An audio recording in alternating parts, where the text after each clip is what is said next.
Thank you very much for inviting me. It's an absolute pleasure to be speaking to you now.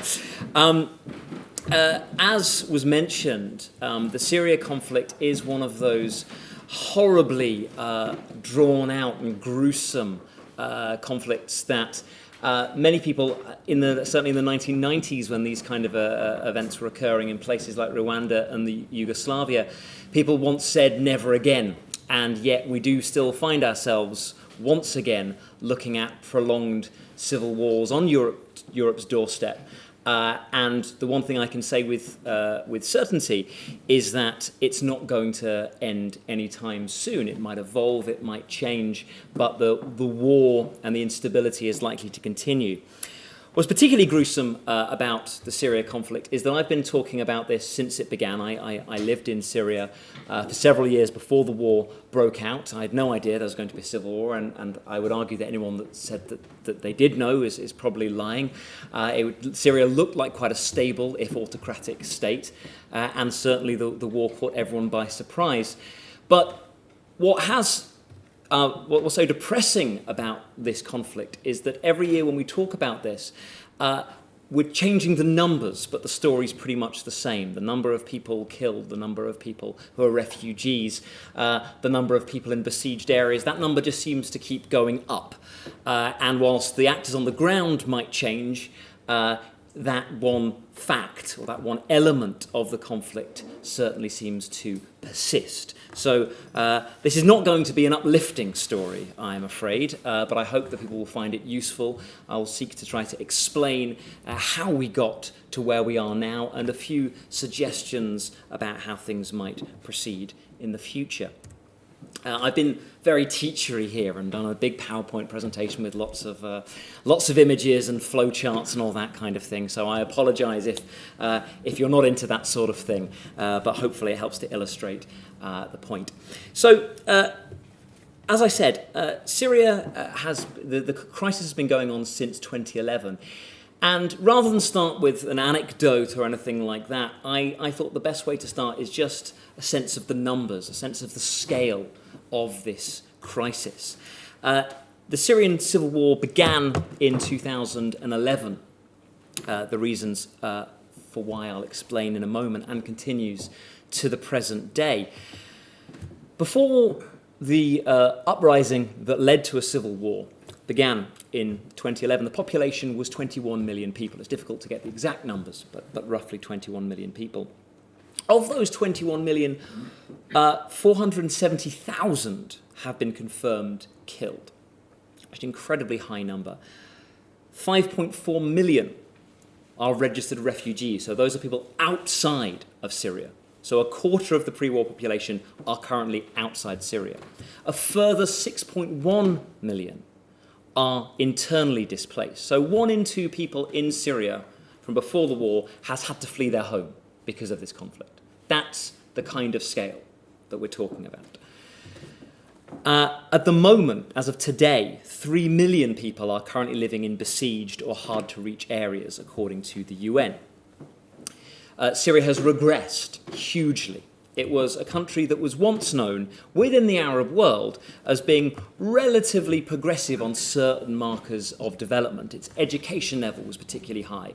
1 in 4 people went to university, for example. It was seen very much as, to an extent, successful in some of those areas, and yet it has regressed, according to UN estimates, by about 40 years in terms of human development. 80% of the population now live in poverty, and a third live in abject poverty. The UNHCR estimates that 13.1 million people are in need. This really is a humanitarian disaster, this conflict. It's hard to understate how significant a disaster this is for a state such as Syria. Now, again, like I said, not a pretty story, not a happy story. What I want to do today is explain a little bit about how we got to where we are now. I'm going to talk about different interpretations of the Syria crisis. I'm going to talk about the notion that this is a revolution against the rule of Bashar al-Assad, the current president. I'm going to talk about the notion that this is a sectarian struggle, a fight going back to the very first splits within Islam between Sunnis and Shias, in this case the Shias represented by the Alawi sect that President Bashar al-Assad belongs to. And I'm going to talk about the idea of Syria being an international proxy war, being a battleground in which regional and international actors fight one another using Syria as their battleground. And what I'm going to suggest is that all three of those are accurate to an extent in explaining why we got to where we are now. No one single explanation serves to explain the crisis, but in different ways, Syria should be seen as simultaneously a revolution, a sectarian struggle, and an international proxy war, not one more than the other. Then I'll talk a little bit about where we are now, where events currently find ourselves, a brief conclusion, and then hopefully have time for a Q&A session. I really enjoy the Q&A session. It's an opportunity for people to ask all the questions that I haven't covered, and as much as possible, I'll happily answer those for you. So let me talk a little bit, first of all, about this idea of how we got to where we are now in Syria. And first of all, this idea that Syria should be seen as a revolution. I think it should be. The uprising, the Syrian crisis, began in March 2011. If you remember, this was the time of the so-called Arab Spring, when revolutions took place first in Tunisia, and then in Egypt, later Yemen and Libya, and protests snowballed around the Arab world at the time. Now, many people thought that Syria would not be included in the Arab Spring. It did not look like the other regimes that were being toppled. It had a relatively young, relatively new leader, Bashar al-Assad, who'd only come to power in 2000. It was not aligned with the United States, like many of the regimes that were being toppled. But even so, to many people's surprise, there were protests against Assad in March 2011, and they were very much inspired by the Arab Spring. Some teenage boys scrawled slogans that they had seen on the television in Egypt against Bashar al-Assad's rule in the southern town of Deraa. This led to their arrest and their torture by security forces. Surprisingly, given the autocratic nature of the regime, people took to the streets in Deraa and protested these arrests. Security forces opened fire, killing people. At these people's funerals, people protested further. Security forces opened fire again. More protests took place at those funerals. This pattern snowballed. It went from the town of Deraa in the south across Syria. And people they'd initially started calling for the reform, but pretty swiftly they started calling for the fall of Bashar al-Assad. This famous slogan, "The people want the fall of the regime." Now, what was the regime that they were protesting? What did they want to abolish? Well, they wanted to abolish the regime of Bashar al-Assad that he had inherited from his father, Hafez al-Assad, who was the president from 1970 to 2000.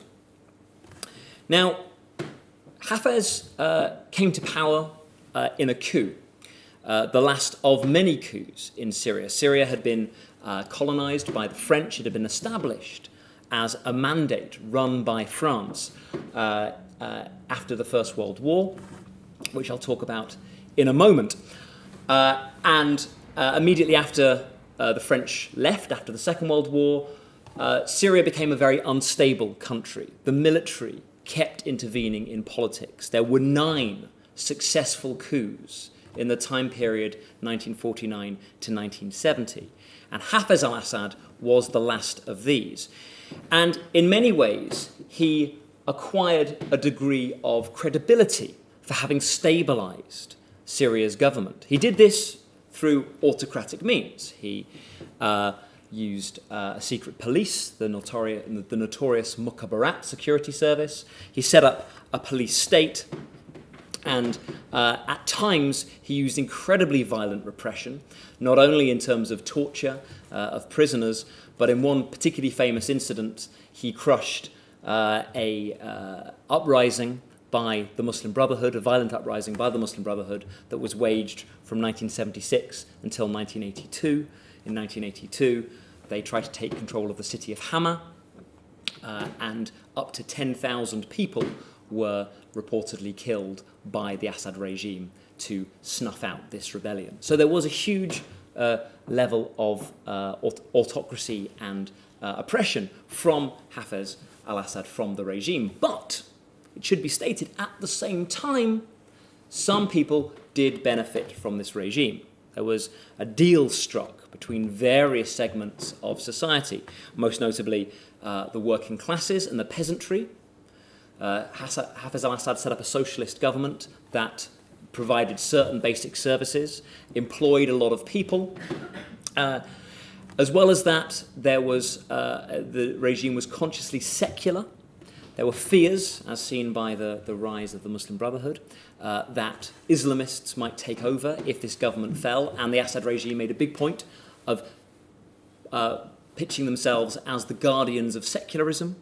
And of course, there was this question of stability. After the many coups and instability of the post-war years, the Assad regime represented a degree of stability. So whilst there were some who were certainly opposed to Hafez al-Assad's regime, there were also some, for whatever reason, who accepted it and saw that there was some benefit. And when Bashar al-Assad came to power, when he succeeded his father, many people actually expected him to be a reformer. They thought this was a young man. He had been educated in London. He was originally not meant to be the president. His brother was meant to be the president, but he was killed in 1994 in an accident. And so Bashar, who had trained as an eye doctor for some years in London, was pushed rather quickly through the ranks of the military so that he might inherit power, which he did in 2000. He was seen as quite young. He was only 34 at the time. He was partly Western educated. He had a glamorous wife who was British but of Syrian origin. And he was seen as being quite modernizing, and people hoped that he would change things. But after a few attempts at mild reform, Bashar proved to be a disappointment. He made a few minor changes to the security state. When I lived in Syria, people said Syrians are very famous for their jokes. They've got a very good sense of humour, and there's a rather dark joke that went round when I lived there that said that now that Bashar is in power, everything's so much better. If you insult the president, you disappear. So the punchline said, why is that better? It's like, well, under Hafez, if you insulted the president, you disappeared, your family disappeared, and everyone on your street disappeared. So that was sort of the level of improvement that life was like under Bashar, at least according to the Syrian street and the people that I spoke to, and so on. Bashar didn't end up modernizing much, but what he did end up doing was trying to modernize the economy. Syria was running out of money. The socialist system was breaking down, and he recognized the need for economic reform. However, in many ways, his prescription, his cure, was worse than the sickness. What he tried to do was a real botched attempt at neoliberal reforms. He did the first half that we're quite familiar with. He privatized some industry. He cut subsidies to the poor, especially the working class and the peasantry. But the economic benefits were felt by only a limited section, the elite, people particularly related to him, such as his cousin, Rami Makhlouf, and a segment within the middle class.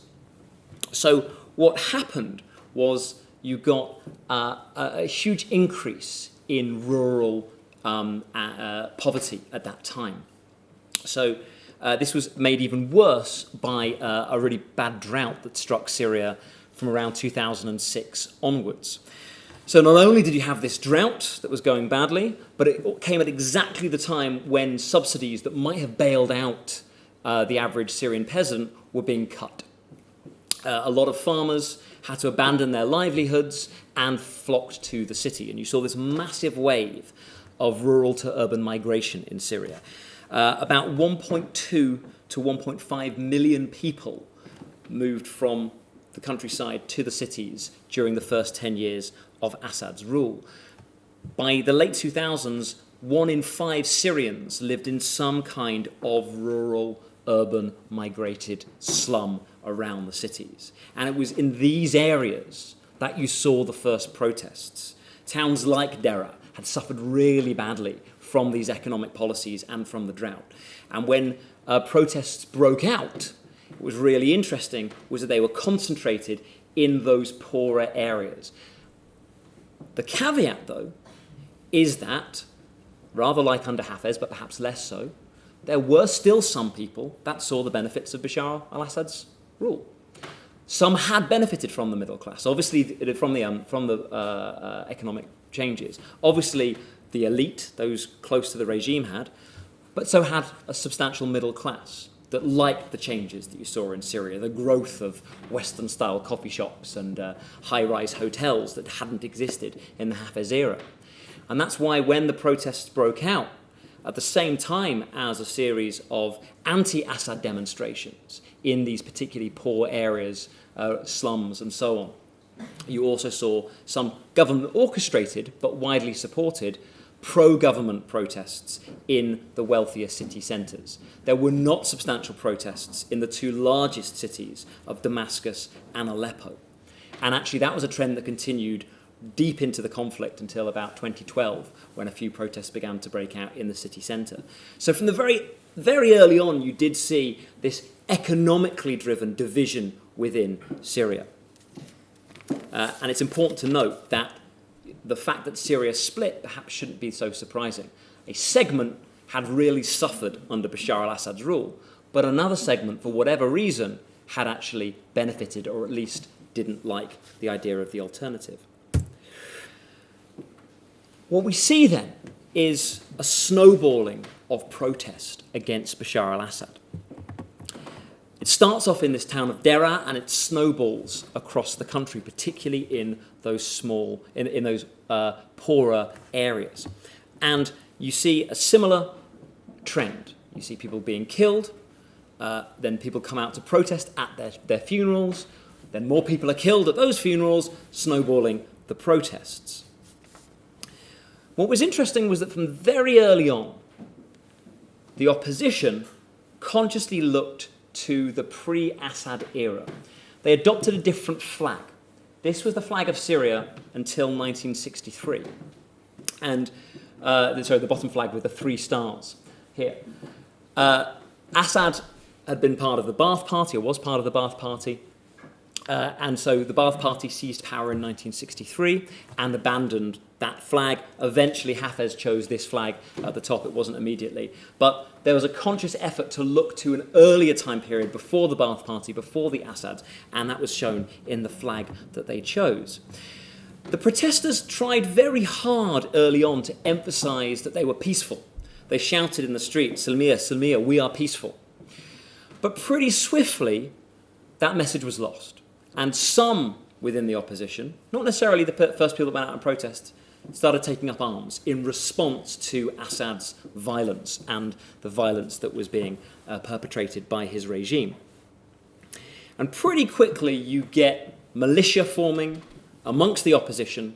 Initially they want to protect the protesters, but pretty quickly they try to actually seize territory and push the Assad regime out of control. And in some areas, they do have success. Pretty swiftly, by around mid-2012, the Assad regime recognizes that it is not supported across the board, that its excessive violence is alienating people, and it needs to retrench to its heartlands. And you see a withdrawal, especially from those rural heartlands that the opposition have really flourished in. And in many ways, to sort of conclude this section, that is the revolution. Because where the Assad regime withdraws, particularly in the east and in the north, I'll show you on a map a little bit later, those parts of Syria are being ruled by a force that is not the Assad regime for the first time since 1970. Militias form popular committees, some of the protesters form popular committees, and to an extent you have a degree of autonomy and revolutionary government in those areas. But what's interesting is pretty much as soon as that happens, you also begin to get a lot of divisions amongst the opposition. And this right from the word go, you get disagreements amongst the opposition. I'll come to talk about those in a moment. Some disagree on the kind of government that they want after Assad. Some are more Islamist, they want an Islamic government. Some are secular, they want a democratic government that doesn't have Assad in power. Some, as I'll talk about, are backed by different foreign actors that bring them that pull them apart. Some are incredibly corrupt and alienate a lot of people that would have looked to them to support. Some are incredibly local, unwilling to leave their local area to go and fight regime forces elsewhere. So pretty quickly, even though you've got this revolution to an extent in parts of Syria, it's a fragmented revolution. This is not a single unified force fighting against Assad, but a collection of different militia and governments that broadly share the idea of toppling Assad, but don't really agree on what happens next. So it is a revolution, but it's only a partial revolution, and from the very beginning, it is fragmented. Okay. The second issue that I want to talk about is whether or not this is a sectarian struggle. Again, this is something that is talked about a lot in the news. This is very much portrayed as a sectarian conflict. Assad, as I said, is from a particular sect, a Shia sect, known as the Alawis. They are not particularly religious. They are known across Syria for not being particularly religious, and certainly not like the 12 Shias that people are more familiar with in places like Iraq and Iran. But either way, they are a distinct sect within themselves, and they only represent about 12% of the Syrian population. The vast majority of the population are religiously Sunni Muslims. About 65% of the population are Arab Sunnis. A larger number are Sunni, because if you include the Kurds, who make up about 10% of the population, but because of historical Arab-Kurdish tensions, they tend to view themselves as quite different. As you can see, there are other ethnic and religious groups within Syria, including Christians, who are also Arab, making up about 8% of the population, Druze, another derivative of Shiism, making up 3% of the population, and 2% of other groups like the Ismailis and the Twelver Shias as well. Now, why I put this up is it's important to note that identity has played a role in Syria's conflict. As I'll talk about in a moment, some people have viewed this conflict through a sectarian lens. There are certainly some in the opposition who view Assad as an Alawi, view Assad's regime as an Alawi-dominated regime, and they wish to overturn it because they feel that as the Sunni Arab majority, they should be in control. And there's certainly some on Assad's side who are Alawi chauvinists who believe they have some kind of superiority over the Sunnis. But I always add the caveat that this is certainly not everyone. Identity politics, in my opinion, is not really any different in the Middle East than it is in the West. Identity clearly is present, as we've seen recently with the election of Donald Trump, with issues like Brexit and so on. Some identity politics exists in all politics. It is just more politicized in some areas than others. And Syria, as I'll come to say, is a place where identity politics has been heavily politicized, especially recently. And that is one of the reasons why the sectarian component of this conflict needs to be noted.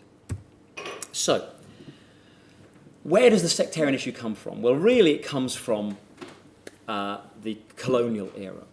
Those of you might know the story.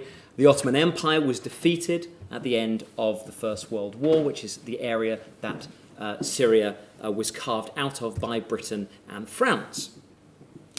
Syria was given to the French, who partitioned that area even more, turning it into Lebanon and Syria, creating the demographic breakdown that I outlined at the beginning.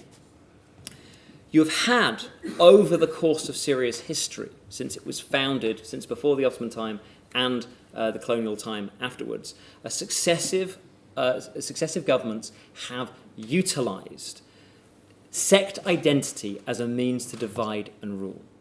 It is an area where identity has been politicised early on.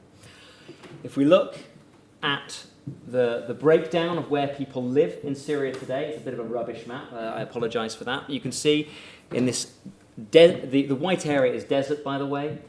This arc is the area dominated by Sunni Arabs. The pink is the area dominated by Kurds. Alawis live in the light green, and Druze live in the dark green. Most Christians live in the city, so they're not in one particular area.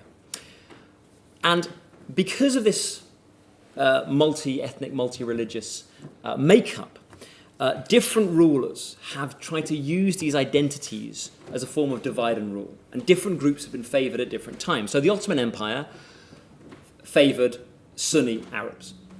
It was religiously legitimised state, and so Sunni Islam was the official religion, and those people were preferred. When the French took over, they therefore feared this privileged group might unite together and therefore seek to oppose their rule, so they did the opposite, and they actively backed any groups but the Sunni Arabs. So they supported the Christians, they gave them a privileged position, and they actively encouraged non-Sunni Arabs to join the recently formed military. So minority groups, the Kurds, the Alawis, the Druze, were encouraged to join the military, which they then did, seeing it as a means to social advancement. What's interesting is that this was at a time when many people inside Syria weren't really so attached to these identities as you might think. Certainly the Arab intellectuals of the time were talking more about Arab nationalism, what the different groups had in common rather than what divided them. So very much sort of like Alawis, Druze, Christians and so on were encouraged by these intellectuals to see themselves as Arab rather than as separate entities. The French really tried to discourage that and tried to see them as separate, and even for a while tried to divide Syria up even more into an Alawite state, into a Druze state, and into separate states in Aleppo and Damascus. But interestingly, the Syrians largely rejected this attempt at divide and rule.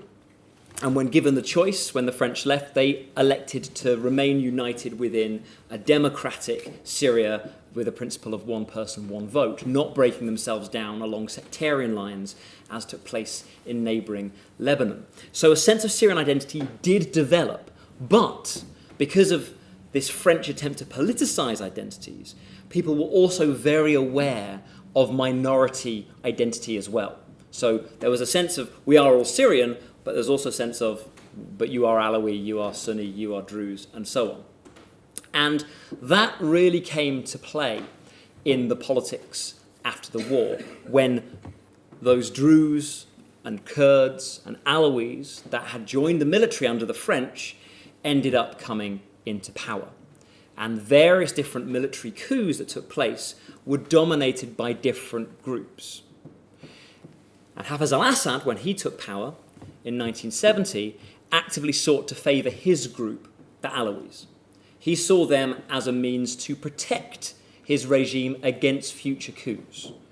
He put fellow Alawis, especially from his own tribe and from his own village, and his own family, into prominent security positions to make sure that, and he really emphasised to them that if his regime fell and he was succeeded by a Sunni, then they would exact revenge on Alawis like them. So he tied them into what we call a security dilemma, forcing them to continue to back the regime. And that was quite effective. It made a lot of Alawis saw Assad as their guarantor. But that's not the whole story, because Assad projected multiple identities. He also, as I said earlier, projected himself as a secularist, and therefore he encouraged other minority groups that might be discriminated against, like the Druze, like the Christians, to look at him also as a protector, saying that they would be protected because he was a minority and therefore better than having the majority in power. But he wasn't so thuggish as to ignore the Sunni Muslims either. He also empowered certain Sunni leaders. He made sure the prime minister, for example, was always a Sunni. He struck a deal with different economic segments. The mercantile elite in Aleppo and Damascus were Sunni, and he sort of, rewarded them, as well as the peasantry, who were also Sunni. He gave various different economic incentives for them to see the benefits of his rule. So it wasn't really the case that it was just an Alawi regime. There's certainly Alawis in prominent positions, but Hafez was quite a canny politician and had made an effort to make sure that other groups felt included as well. And what was interesting about this is that in that Muslim Brotherhood revolt I talked to you about in 1976 to 82, they tried very hard, the Muslim Brotherhood, to portray Hafez as a Alawi and say he was an Alawi regime and we Sunnis must club together to overthrow him. And they only had very limited success. Some in the city of Hama and a few in Aleppo did join, but the overwhelming majority of Sunnis, for whatever reason, maybe it was fear, maybe they agreed with Hafez, did not join this call to arms along sectarian lines. So it's significant that in Hafez's day, that did not work. If we fast forward to today, Bashar al-Assad has not been as successful in that sense. I'll talk about it in a moment. But when he came to power, he narrowed his base even more.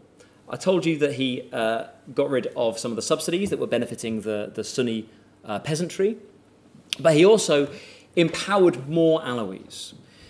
A lot of the people that benefited from his economic reforms were members of the elite, and they were Alawi elite. So it was much easier for people, if you're a poor Sunni peasant, to see this wealthy Alawi elite that perhaps hadn't been so visible in Hafez al-Assad's day.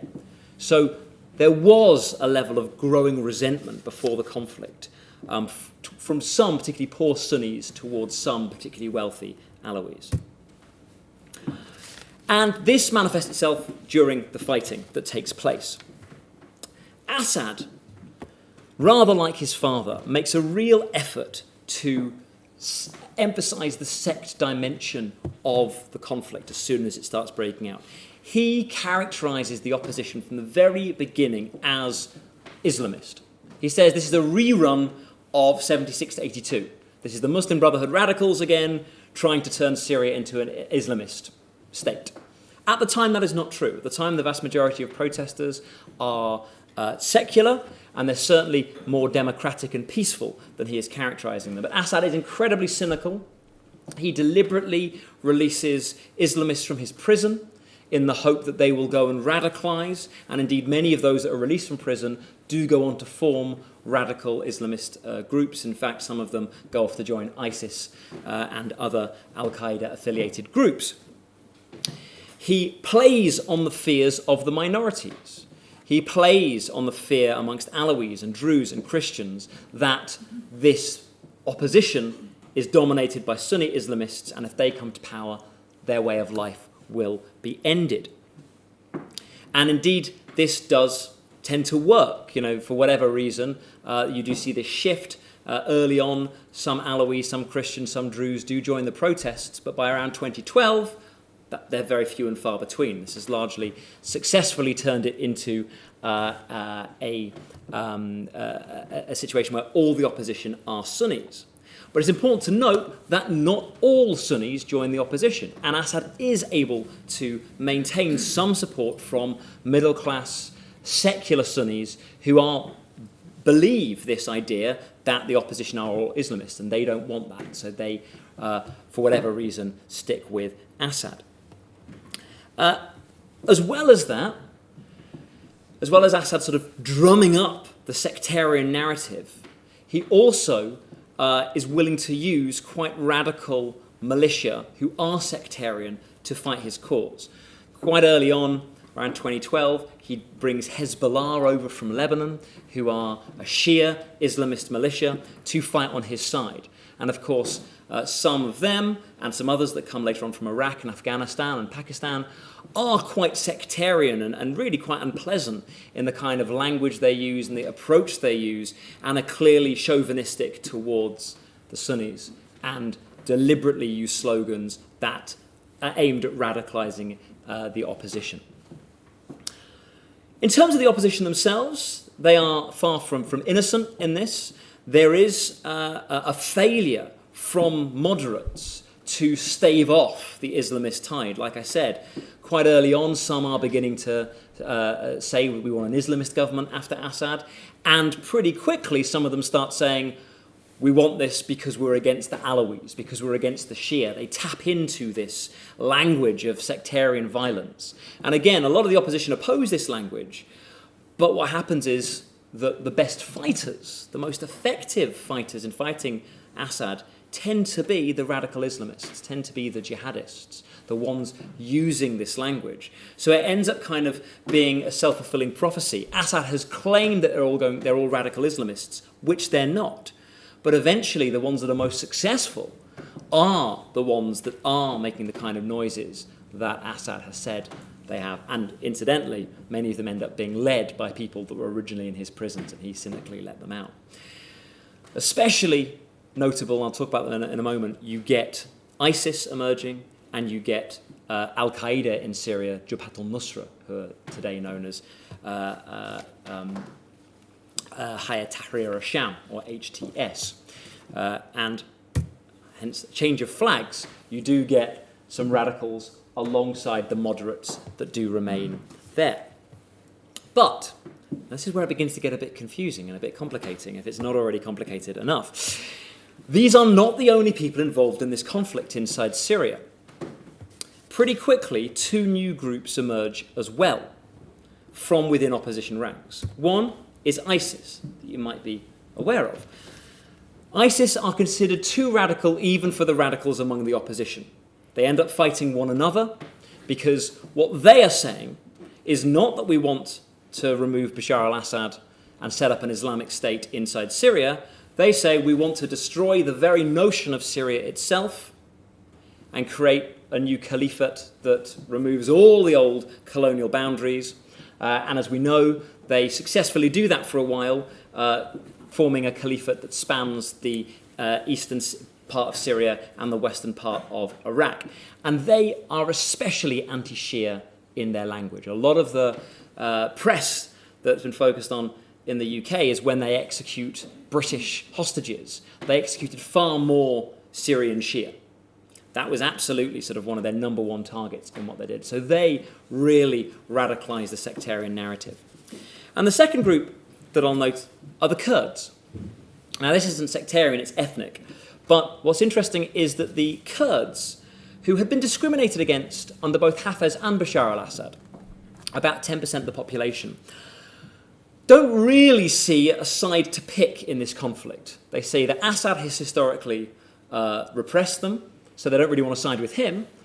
But at the same time, the opposition are mostly Arab, and also a lot of them are quite Arab nationalist and anti-Kurdish. And as they become more Islamist and more radical, the Kurds who are traditionally secular also don't really see a friendly group for them either. So they're initially a little bit quiet, but pretty quickly enter the fight when Assad starts to withdraw from eastern Syria in their heartland. And they form their own militias in order to protect Kurdish-dominated areas, and pretty quickly one group emerges as the most successful, and that's the PYD, who is the Syrian arm of the Turkish Kurdish separatists, the PKK.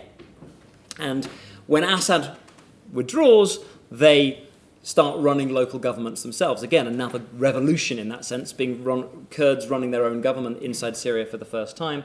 In 2013, they actually declare a whole swathe of northern Syria along the Turkish border as autonomous, giving it the name Rojava. And again, we could argue that these have contributed to the ethno-sectarian nature of this conflict because they have clearly taken a Kurdish-first approach. They do say they're Syrian, they don't deny that, but they do say that, our ethnicity is important and needs to be recognised.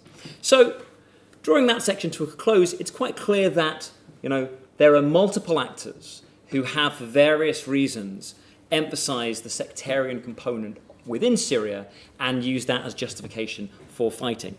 As I mentioned before, it's not the only justification for fighting. There are political and economic reasons, but clearly there is a sectarian component at play as well. Which brings me to my third explanation for how we've got to where we are now, which is the international component.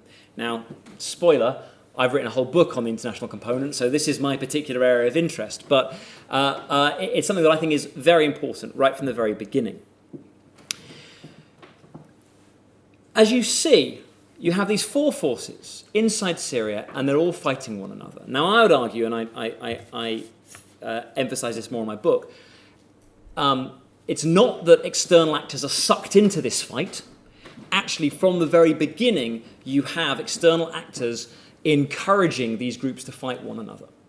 There's obviously an interaction there. It's not, I don't think it's a chicken and egg situation, but I think from very early on, you have external actors pushing this war and certainly not diffusing it. One of the most prominent is Assad's close ally, Iran. In the regional side of this international proxy war, Iran is absolutely key. Iran has been an ally of Assad, the Assad regime, since the Iranian Revolution of 1979. They were the only Arab state to side with Iran in the Iran-Iraq War of 1980 to 1988. Iran never forgot that. Anyone that sort of talks about peeling Iran away from Syria fundamentally misunderstands how important that episode was. That war was one of the defining, really probably the defining issue or time period for the emergence of the Iranian revolutionary regime that is in Tehran now. And they've never forgotten that every other Arab state sided with Saddam Hussein, but Syria did not. Today, as well as a historical reason for supporting Syria, there is a practical strategic logic for supporting Syria. Iran greatly benefited from the disastrous invasion of Iraq of 2003. Ultimately, they were the main winner. The United States very kindly transformed an enemy state into a friendly state for the Iranians. By the late 2000s, friendly governments were in Baghdad supporting Iran. And Syria is seen as a protective buffer of that. If Syria flipped into the pro-Western orbit, as could be the case if Assad fell, that would weaken Iran's position in Iraq and ultimately might risk the regime itself. So there's that. On the one hand, there's protecting the position in Iraq. On the other hand, there's protecting the position in Lebanon. The Iranian regime's legitimacy is partly founded on its ability to speak for all Muslims, not just Shia. And they make a very big point about their war with Israel, and they use Hezbollah in southern Lebanon as a means to put pressure on Israel. Hezbollah is supplied via Syria. They don't fly in weaponry and so on to Beirut airport for various reasons. It has to go through Damascus airport, over the Kalamun mountains, and into southern Lebanon. So if Assad were to fall, they would lose that. So it's an absolutely key strategic logic for holding on to Assad in power, both historical and strategic. And so, from the very beginning of the uprising, Iran offered support. They offered them political advice. When the uprising took place, they paid for a load of Lebanese media experts, mostly Hezbollah supporters, to go over to Syria to try to counter the anti-Assad media narrative. That was in the first month of the protests against Assad. Pretty quickly, when Assad was running out of money, they started sending him economic support in the form of huge loans of several $billion guaranteed. And when it looked like he was losing militarily, they sent military support. Most importantly, they urged Hezbollah to come over in 2012 to fight. And then also in 2012, they sent over the leader of the Iranian Revolutionary Guards Corps, Quds Force, Qasem Soleimani, to reorganize the whole of the Syrian military. And he did this. He built a whole new unit, the National Defense Force. He reorganized the military tactics. It was he who suggested that Assad should withdraw from rural areas back to his heartland. and it's he that directed Hezbollah. Iran has had a major military role in keeping Assad in power, so it's absolutely essential, the role that they've played. Of course, the other major reason, as well as strategic and historical reasons for supporting Assad, is their great enemy, Saudi Arabia, have been supporting the opposition. So Saudi Arabia saw things in reverse to Iran. The 2003 Iraq War was an absolute disaster for Saudi Arabia. What they had seen, and they do see things very much through a sectarian lens, what they had seen as a Sunni state, led by Saddam Hussein, had been flipped into a Shia state aligned with Iran. And Syria was the opportunity to rectify this. If they could support the protesters and the militia fighting Assad to topple him, then as a Sunni majority state, in their view, it would become their ally, and that would be retribution balancing against Iran. So very early on, they sent support to the opposition. Though I should note, those people that perhaps think that Saudi Arabia is responsible for backing all these nasty jihadists, that wasn't actually the case. Saudi Arabia was incredibly cautious early on. They largely backed ex-military people who had defected from Assad's forces, and largely backed secular forces, not jihadists. They are terrified of jihadists in Saudi Arabia. They're worried that their own population will radicalize and topple them, so they don't like jihadists. That cannot be said of the other two regional backers of the opposition, Qatar and Turkey. Qatar and Turkey were probably the leading actors in backing the rebels in the first part of the opposition. They were actively encouraging the militias to take up arms and to fight, especially in 2011, 2012, 2013. At first, they said they backed the Free Syrian Army, which was this sort of loose umbrella group of moderate rebel militias formed by the opposition, that all three of these states backed. But quietly, both Qatar and Turkey also backed a bunch of less moderate militia.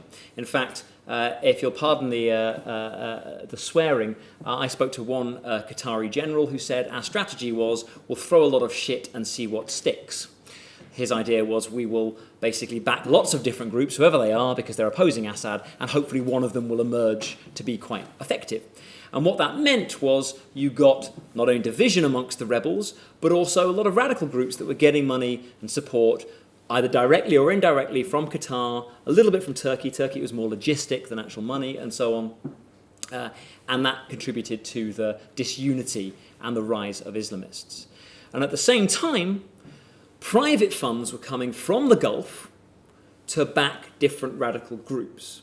And Saudi Arabia and Qatar especially were incredibly slow in stopping that. It wasn't really until about 2013, 2 years into the fighting, that they clamped down on the private funds being sent over. So again, this contributed to the rise of radicals and the rise of divisions amongst the opposition. So that's the international side, the regional side of things. Let's talk a little bit about the global side of things as well. So, as I'm sure you're aware, as well as these regional actors supporting the opposition, the United States and the West, Britain and France, supported them as well. But they did so incredibly reluctantly.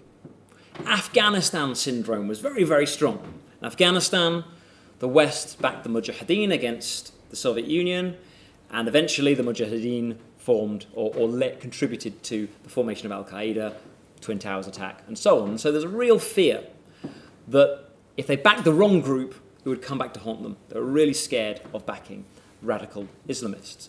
And so the US was eventually persuaded under Barack Obama to send some weapons and some money to the rebels, but in incredibly controlled ways. At first, what they did was they left it to their regional allies. They let the Qataris and the Saudis and the Turks take it over.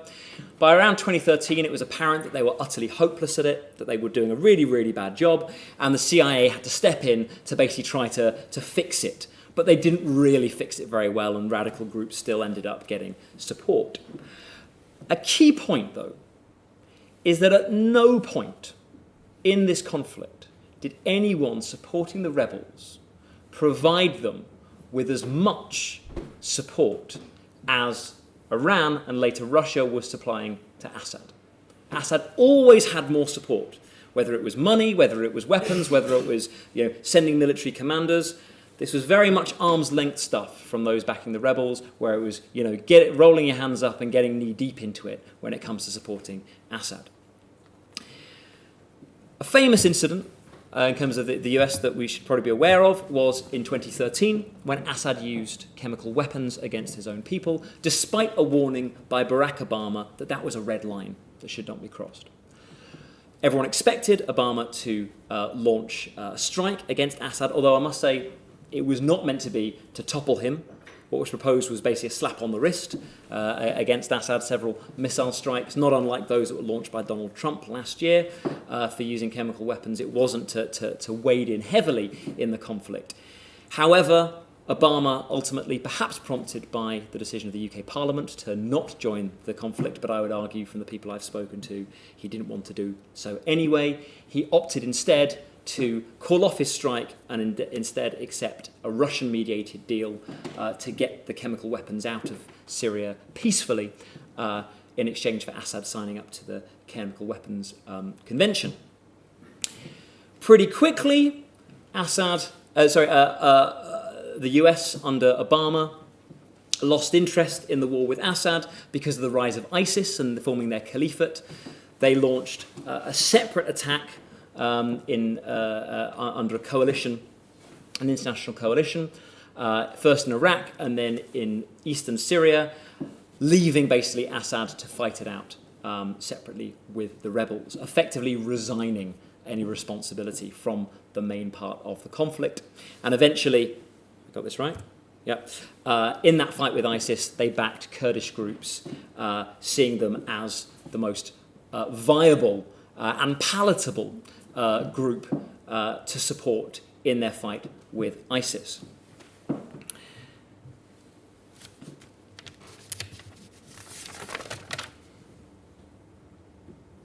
One thing I should say, just a final point, around that time, just contributing to this rise of radicals, Saudi Arabia and Turkey to an extent, which had really sort of like hoped the US would wade in this conflict like they did in Libya, and had held back on backing some of the more radical groups because that's what the US had instructed them. When Obama refused to intervene in 2013, the gloves came off for them, and more radical Salafist and jihadist groups were quietly supported for a while by certainly the Turks and to an extent Saudi Arabia as well. So that contributed even further to the rise of the radicals. On the other side of the international picture is Russia. Now, Russia, again, rather like Iran, has been a long-term ally of Assad since the Cold War, really since the 1960s. The only Russian naval base that's not in the former Soviet Union is in Syria. It's in the port town of Tartus on the Mediterranean. So again, there's a strategic logic for backing Assad. There was also a sense in Russia early on that if Assad fell, then it would be a victory for the US. And a lot of Putin's calculations have been very zero-sum. If I lose, America wins, and vice versa, and so on. So there was that geostrategic component. Early on, support for Assad came in the form of diplomatic support. They vetoed, and still do today, repeated attempts at the United Nations Security Council to condemn Assad. They made sure that there were no sanctions placed on Assad in the way that there were on Saddam Hussein in the 1990s. And then in 2015, when it looked for the first time that maybe Assad was wobbling, maybe actually through a process of attrition, he wasn't going to survive, the Russians stepped in physically for the first time. In September 2015, they launched a major military intervention in Syria, sending their air force. In theory, they said openly that it was to target ISIS alongside the United States. In reality, they hit rebel positions, making sure that Assad at first didn't collapse and then slowly started pushing back. So, concluding that sort of overview of how we got to where we are, clearly the shape and character of this conflict has been greatly affected by the external actors, the regional and the global players in terms of the success of Assad in surviving, in terms of the success of the Kurds, in terms of the failure ultimately of ISIS, which I'll talk about in a moment, and in terms of the division and radicalization of the opposition. Which brings us to where we are now. So where are we now? I want to go back to that intervention by the Russians and look at this map at how much difference it made. As you can see on the far side, this was the picture before the Russians intervened. A lot of that black, which is the area controlled by ISIS, was desert, but even so, a sizable area was controlled by ISIS. The red, in the most populated areas, was controlled by Assad, the green by the mainstream rebels, the white by Al-Qaeda, Jabhat al-Nusra, or Hayat Tahrir al-Sham. If we look at the situation today, after the Russian intervention, Assad has reconquered huge swathes of territory. You can't see it very easily on the map. That includes the conquest of eastern Aleppo, which had been captured by the rebels in 2012. It was recaptured in Christmas 2016. The other great winner are the Kurds, in the yellow, who have expanded way beyond the Kurdish-dominated territories. Remember those areas at the top in pink on the other map? Most of these areas are Arab areas. They're not Kurdish areas. But with American aerial support and military support, they've been able to conquer large areas held by ISIS. How has that happened? Well, again, it goes back to the international scene, in my opinion. If we look at, again, diagram time, it's great. So, if we look at the situation in around 2015, you had these four groups fighting one another. You had a coalition supporting the rebels and fighting ISIS, and you had a coalition supporting Assad. Now, the Russians, in 2015, greatly increased their military support. They launched a huge military campaign in coordination with the Iranians and with Assad. They capture eastern Aleppo in a major victory in 2016 and push out east to capture all that territory from ISIS. And importantly, Russia takes over as the leading diplomatic actor and launches its own peace process in the Kazakhstani city of Astana under its organization.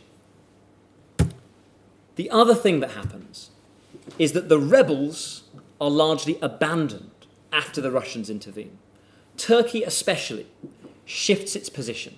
Having been a long supporter of the rebels, it basically cuts a deal with Russia at Astana, basically saying, we will let you conquer Aleppo, we will let you intervene, as long as you let us invade northern Syria, which they do.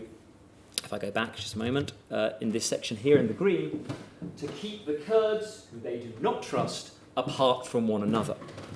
So Turkey, in exchange, abandons the rebels, or at least reduces its support.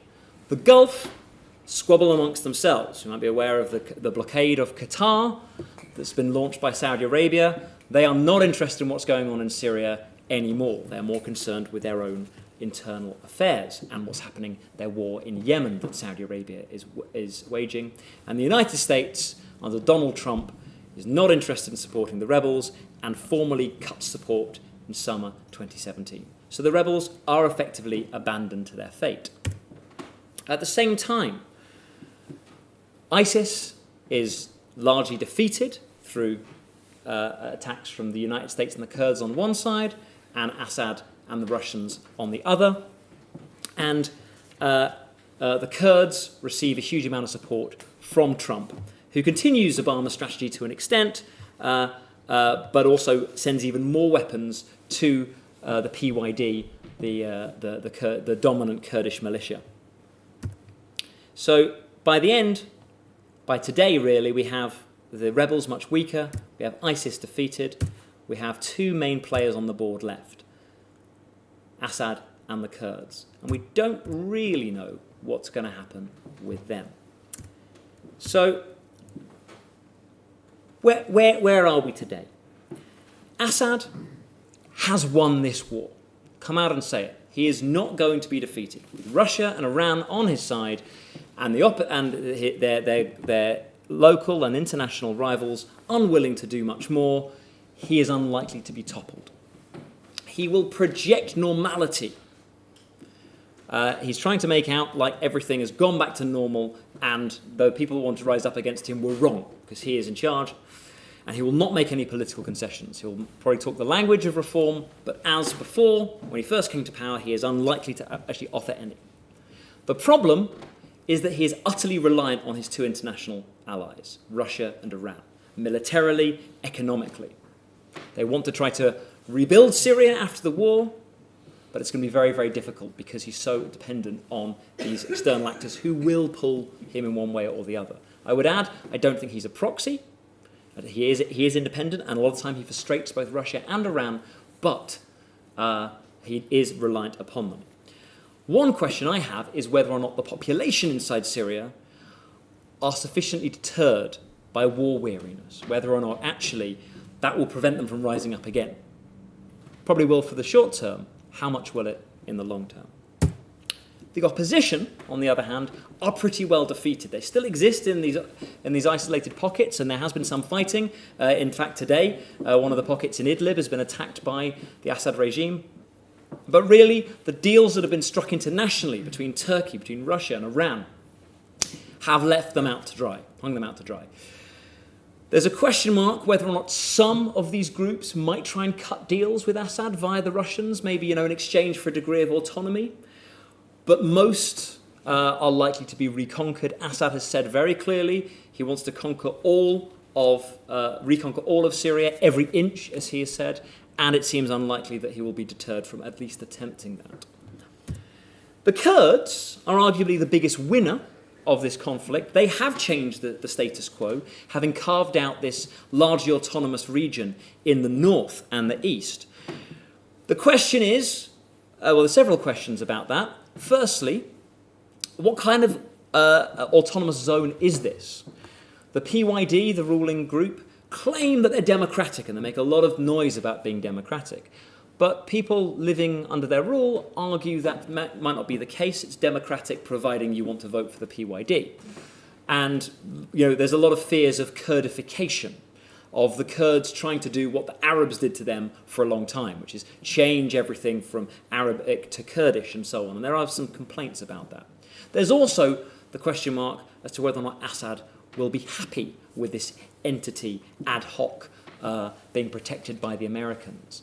If the Americans leave, and they might, Assad will probably, again, seeking to reconquer every inch of Syria, try to make a play.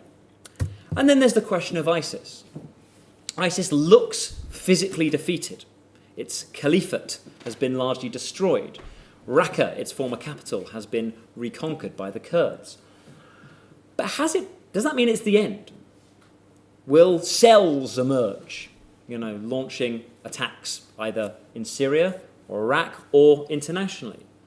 Will they try to draw on everyday Sunni Syrians who still feel disempowered by the outcome of the conflict to launch another insurgency?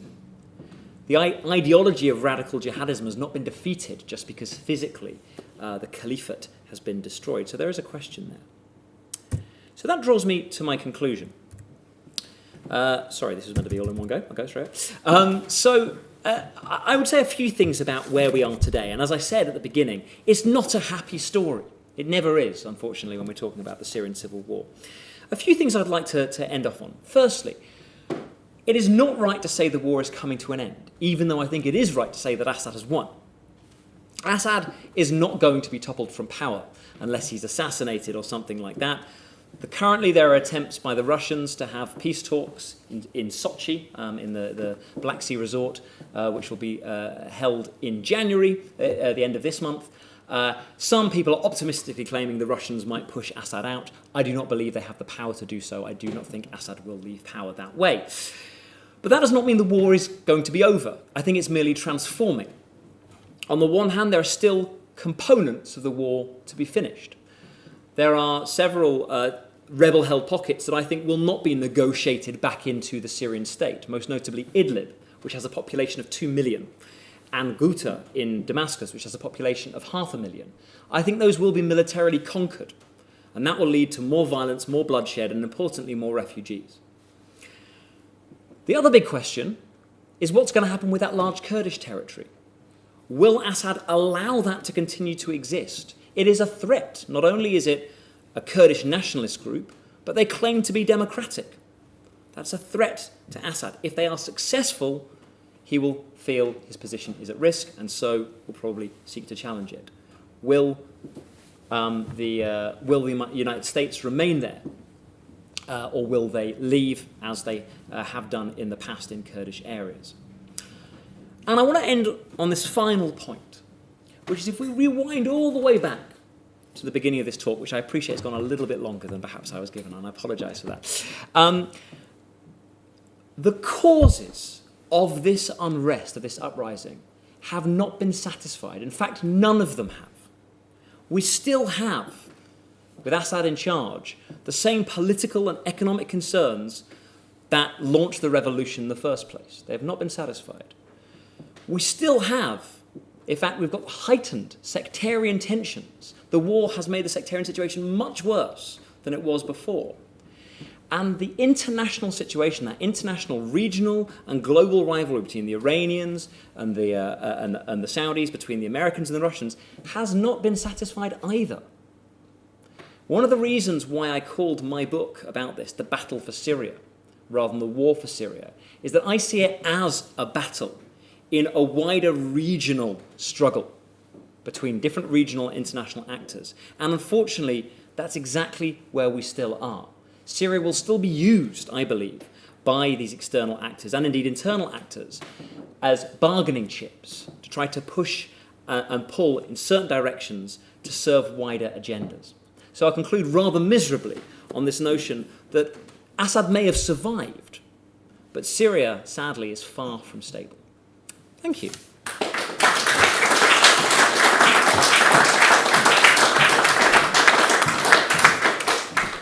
Chris, thank you very much indeed for that fantastic journey through the Syrian civil war. And if I could just start questions with one myself. You end with the conclusion that the Kurdish areas are at the very least a threat from Assad's point of view, potentially an existential threat. They are sustained very much by the US, but the US has a record on this in Iraq after the first Gulf War, having encouraged the Kurds to rise up. When they did, then abandoning them. How far do you think the Kurds believe that US support is there for the long term? Great question. From what I gather from the people I speak to, there's division amongst the Kurds. I mean, there's not, we talk about the Kurds if they're this one unified group. They're not. There are lots of, even within the PYD, there are differing opinions there. Certainly the historical precedent worries them greatly, and some are very keen to try to cut a deal with the Russians and with Assad via the Russians. A lot of the PYD, the very leftist organisation, they're very Marxist. They've got long historical links to the Soviet Union, and so they know people in Russian intelligence and the Russian military and so on. And so there's certainly a wing of the PYD that says the Americans will sell us out. This is a marriage of convenience. We need to cut a deal with the Russians to avoid that. The problem is that actually all things look pretty bad, because as soon as the Americans have gone, if a deal is cut with Assad and the Russians, a condition of which will certainly be America must leave. They absolutely will not accept American bases and American aerial presence over Syrian territory. As soon as the Americans have gone, the Kurds are vulnerable. They will be swapping an American patron for a Russian patron. Turkey hates them and would like nothing more than to either invade themselves or for Assad to crush them. So you'll be asking the Russians to sort of, leave it to Russian goodwill rather than American goodwill. And unfortunately, rather like the Americans, the Russians don't have a great track record in keeping their word in Syria. The one thing they've been consistent with is backing Assad.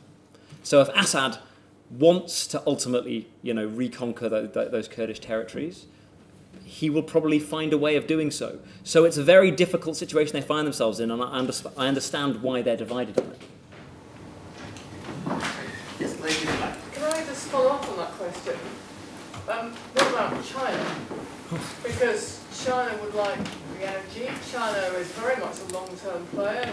Would step in theoretically into difficult situations if there were an advantage to be gained.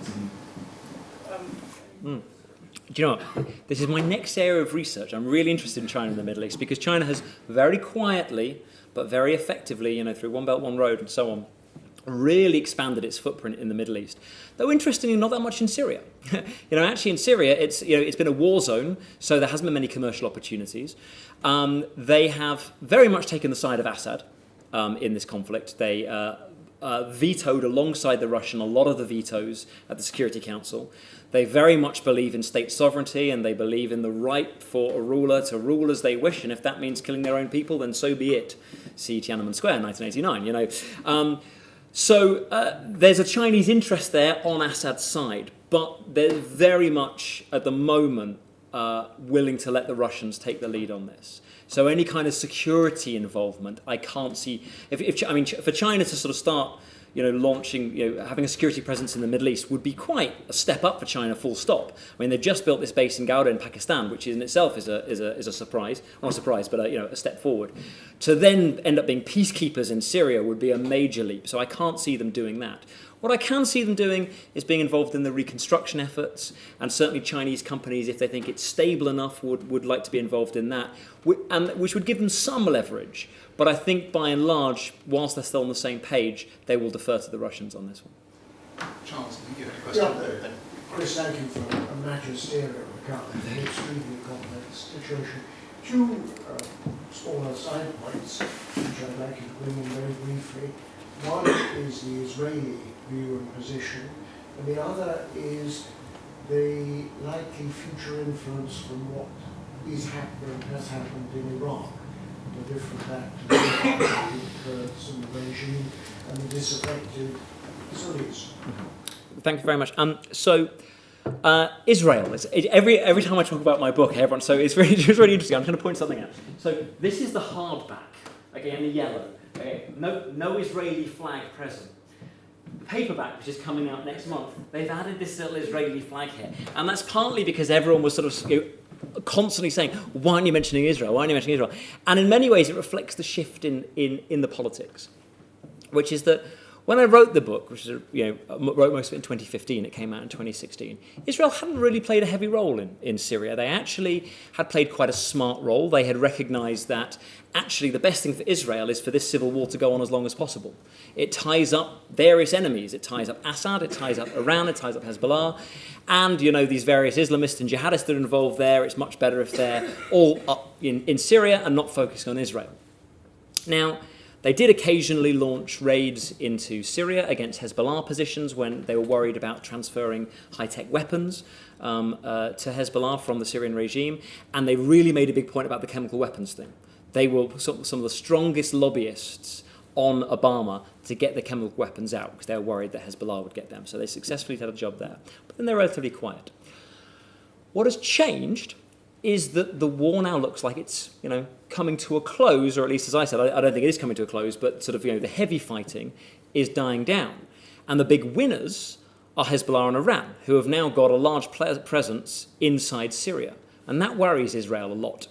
So Israel at the moment are far more involved in the conflict than they ever have been before. They've started backing a few proxy groups informally amongst some light-level Islamists in the south near the Golan Heights that they occupy, and they have launched more raids against convoys in Damascus quite regularly, about once a month at the moment, maybe once every 2 months or so on.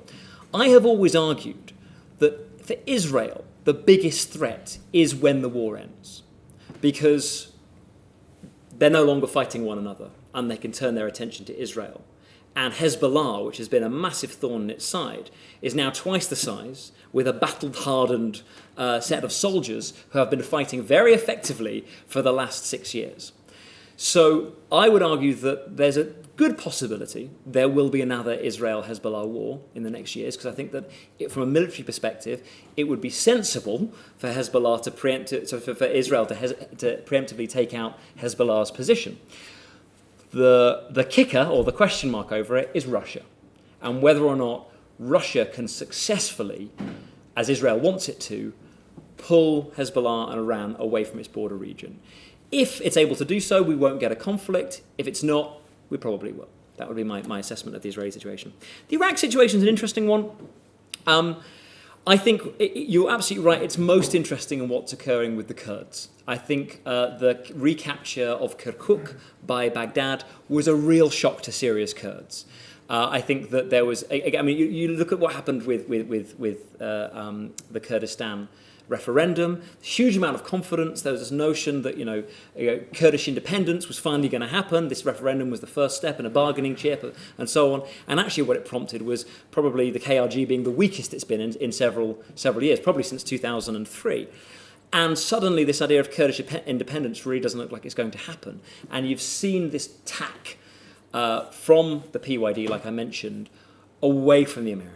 Whatever the Pentagon are saying, there is a strong voice, an even stronger voice now, to say, look at Kirkuk, look what happened. We can't trust the Americans. The Russians are our only option. They're actually stuck between a rock and a hard place, like I said. I don't think anything's good for them. But I think had Kirkuk not happened, they would probably more likely to trust the Americans and believe, actually, you say you're going to have a long-term presence, okay, we back you. But now I think that really has had a big knock-on effect. Gentleman in the back row.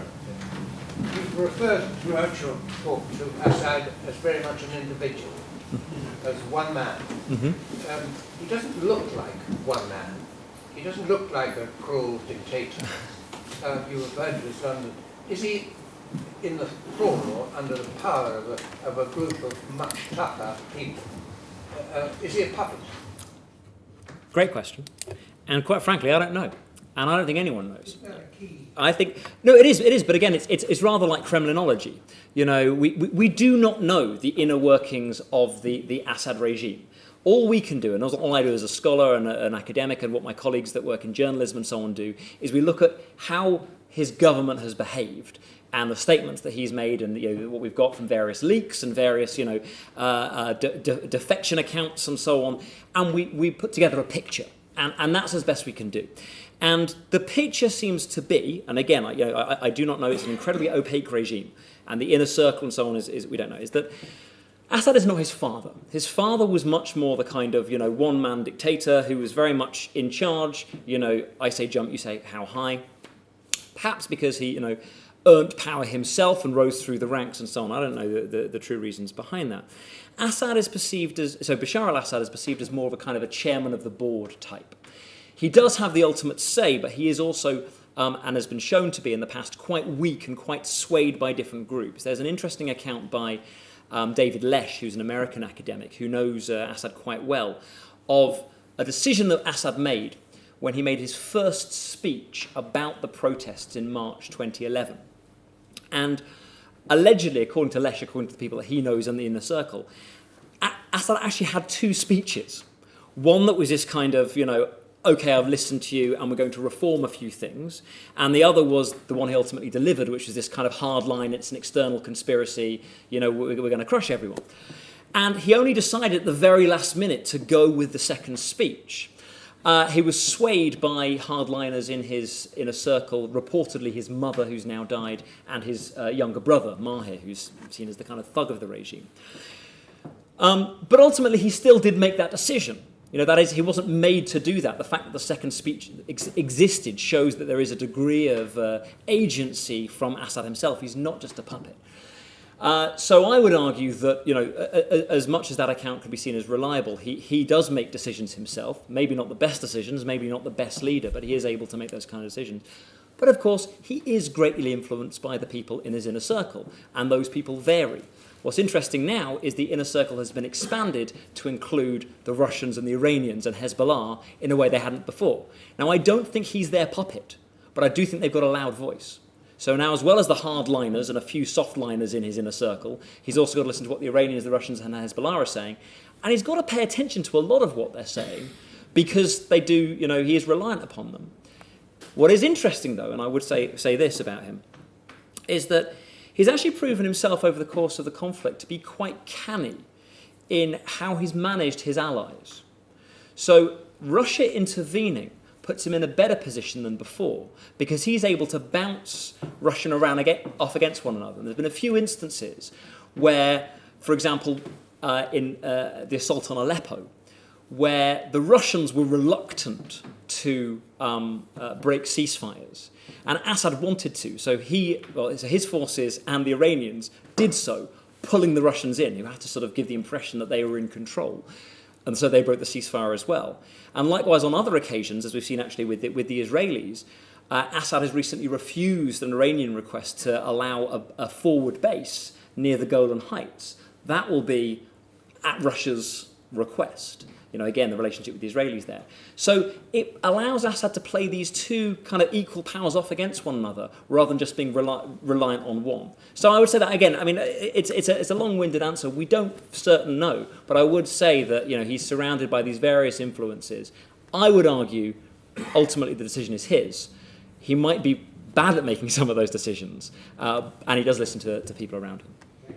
Now, we are running quite late on time, and I have 3 people who have already asked to pose questions. So I'm going to take those 3, but with apologies to others who might want to come in, I'm not going to take any more beyond that. So and I'm going to take these 3, it's now 2, together, please. So gentlemen here, and then, yes. Could you just say something about the economy? Syria was an oil exporter. There was a British oil company there exporting oil, which I the Russians appropriated most of that. Is all the Syrian oil going to go to Russian uranium? And how is the economy in Syria going to work thereafter? And the gentleman's question, yes. I mean, I suppose it's largely, is there any kind of long-term scope for a kind of Russian alliance with the Shia powers? Because I imagine beyond the kind of immediate geopolitical interest in the Mediterranean and Latakia and places like that, that most of the Islamist extremists in Russia are Sunnis, in Chechnya and places like that. And if that's the case, is there a more long-term Russian interest in a kind of alliance with Iran and its proxies in the region to help perhaps counter those forces, or at least? Okay, thanks. Again, 2 great questions. On the economy, the oil. Interesting question. Yes, Syria was an oil exporter, but not a very big one. I mean, at its peak, it was about 390,000 barrels a day. No, important for them, again, but not in terms of sort of like the global market, you know, relatively small. Yes, it was very important for them, but the stock was diminishing, and that's one of the reasons why Assad launched his economic reforms in the first place. They were already sort of, you know, petering down and not being that successful. Not that, you know, they won't sort of, you know, seek to get as much out of it as they can. They will. Where the oil fields currently are in terms of the military control, the vast majority are actually in Kurdish territory. So the Deir ez-Zor fields on the north banks of the Euphrates are in Kurdish hands. The Al Omar field, which it recently captured, and the ones right up in the north beyond Hasakeh, right on the Iraqi border in that little. Yeah, right next to Iraq, and on Turkish border, that little sort of like pocket, that thumb that sticks out, that's all in Kurdish control as well. A few oil fields around Palmyra are in Assad's hands, and I wouldn't be surprised. I mean, it would make perfect sense for Russian and Iranian companies to be given preferential treatment there to get hold of those. In terms of their influence on the world economy, it's very limited, obviously, but it does allow Assad to get some profit. What's more interesting, actually, is gas. You know, what's really interesting is the Mediterranean shelf, you know, around sort of Cyprus, you know, the Israeli gas oil fields off the coast, the Lebanese gas oil fields, and the ones they expect to find off the coast of Latakia. When this conflict started out, I was working for the Economist Intelligence Unit, and everyone was ringing me up all the time saying, what's going to happen? Who's going to get the tender to explore that area? If there is gas down there, it will almost certainly be a Russian company that gets that tender. So that might be interesting. I think there are more important, bigger questions about how this economy can function. whoever controls the oil isn't going to determine whether or not the Syrian economy can get back on its feet. The reconstruction effort is phenomenal. I mean, I forget what the bill is, but it's huge. And 300, even if they got it all running, 390,000 barrels a day is not going to pay for that at all. So they need aid. They need serious reconstruction funds. At the moment, who's going to invest in Syria? It's not appealing. They've lost half their population, so it's not even like you've got a big sort of consumption market. The one area for expansion at the moment is real estate and rebuilding concrete and cement and so on. And I would expect, again, Russian and Chinese and Iranian companies to get preferential treatment there. If they can woo some of the Gulf companies to come over, maybe that would be a really big coup.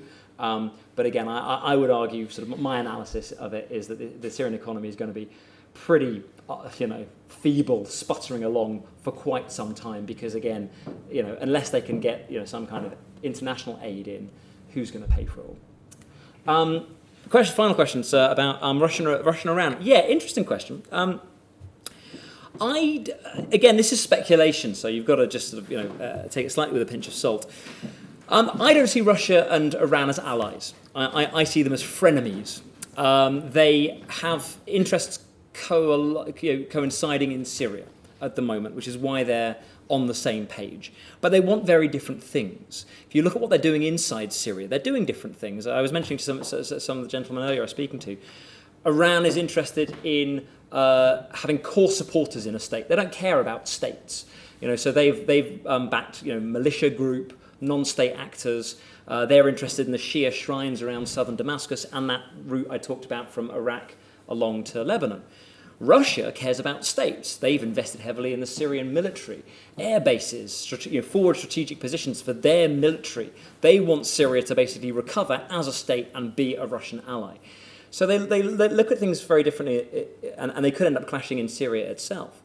If you look at how they deal with the rest of the region, Russia has used its Syria intervention to boost its regional position. It started talking to the Egyptians. It started talking to it's forced the Saudis to have to come to Moscow to negotiate with things. It's negotiating with the Turks far more strongly and so on. It's talking to the Jordanians and so on. And as I mentioned earlier, it's talking a lot to the Israelis. These are people that have no interest in talking to Iran. For Russia to hitch itself to that wagon would be really counterproductive. So again, I don't see the advantage of that. The other thing, of course, is that yes, you mentioned about the jihadists in Russia. Russia is scared about Russian jihadists. One of the reasons it went into Syria was to kill a lot of them. They basically actively encouraged them to go to Syria so they can bomb them. But you've also got to remember that 17% of Russia is Muslim, and mostly Sunni Muslim. So for it to, again, align itself so closely with what is perceived widely as a sectarian Shia power is counterproductive as well. So I think the Russians are quite happy to work with the Iranians, but any kind of sort of formal, pact of steel type alliance is not really in their interests. Chris, thank you very much indeed. I mean, just Hookie. Yes, Could I ask you Michael's wrap asked me up to for express us? our thanks. For those who don't know me, I'm a former chairman of this distinguished society, Hookie Walker. I came this evening thinking that I might be the only person here fighting through the dank